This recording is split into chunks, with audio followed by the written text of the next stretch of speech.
De fleste unge har i dag stiftet bekendtskab med stoffer. Faktisk har 40% af de unge i diskoteksmiljøet prøvet hårde stoffer, og 2 ud af 3 har prøvet hash.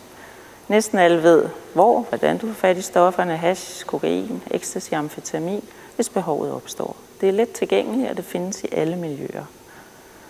Drug Rebels er et initiativ, jeg har taget, fordi jeg synes, det er sindssygt vigtigt at få fokus på det misbrug, der er blandt vores teenager i dag.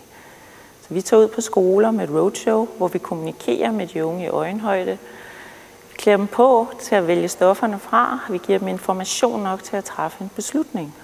Vi tror, at beslutningen om at holde sig fra stoffer skal træffes, inden de unge står til festen med en joint, en bane eller en lille hvid pille i hånden. For til festen er det svært at træffe det rigtige valg. På vores roadshow møder eleverne en eksmisbruger, der fortæller sin livshistorie. Vi har en læge med, der med sin faglige ekspertise fortæller, hvordan stofferne påvirker hjernen, kroppen, følelser og tanker. Så har vi en coach med, der runder showet af med at fortælle de unge, at du har altid et valg. Også når det kommer til stoffer, og det er okay at sige nej. Drug Rebels har i dag været ude hos mere end 16.000 unge. Og vi stopper ikke, før vi når hele Danmark rundt. Hvis ikke Drug Rebels, hvem så? Hvis ikke nu, hvornår så? I'm a Drug Rebel.